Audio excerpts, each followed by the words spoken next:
आरुणि कौन था?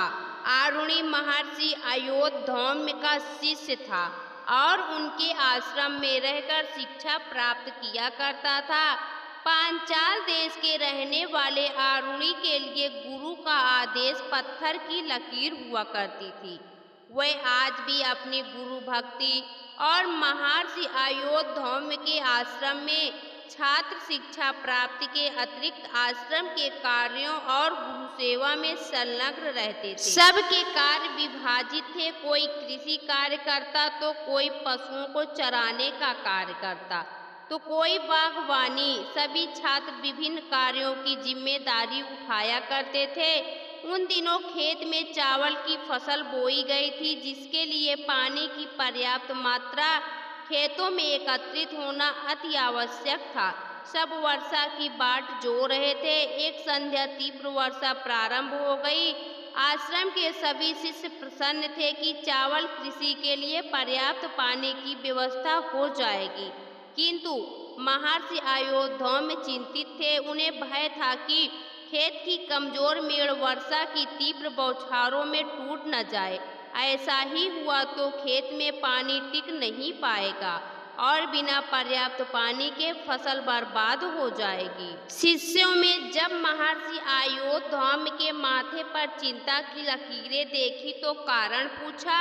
महर्षि ने अपनी चिंता उनके सामने व्यक्त कर दी। सभी शिष्य चिंतित हो गए, किंतु किसी की समझ में नहीं आया कि ऐसे मौसम में क्या किया जाए। उन शिष्यों में आरुणि भी था। उसने महर्षि से खेत जाकर मेड़ों को देखकर आने की आज्ञा मांगी। महर्षि ने उसे आज्ञा प्रदान करते हुए कहा, पुत्र, यदि खेत की मेड़ टूट गई हो तो उसकी मरम्मत कर देना। खेत में पानी का जमा रहना आवश्यक है। आरुणि गुरु की आज्ञा लेकर भारी बारिश में खेत की ओर चल पड़ा। खेत पहुंचकर उसने देखा कि खेत की मेड़ें टूट गई हैं और उनसे होकर खेत का सारा पानी बह रहा है। आरुणि तुरंत प्रयासों में जुट गया। उसने खेत के 3 तरफ की मेड़ों की मरम्मत कर दी और वहां से बहता पानी रोक दिया, किंतु बहुत प्रयास के बाद भी चौथे मेड़ की मरम्मत नहीं कर पाया। वह बार बार उस मेड़ में मिट्टी भरता, किंतु पानी के तीव्र प्रवाह के कारण वहां की मिट्टी बह जाती।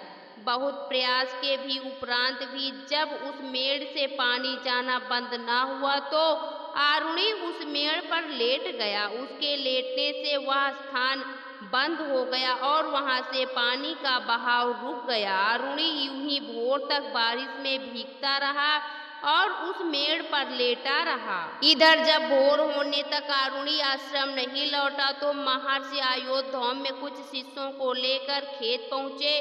वहां उन्होंने आरुणि को खेत की मेड़ पर लेटा हुआ पाया। वह पूरी तरह से भीग चुका था और उसका शरीर बुखार से तप रहा था। महर्षि ने उसे उठाया और गले से लगा लिया। साथ गए शिष्यों से कहकर उन्होंने खेत की मेड़ की मरम्मत करवाई।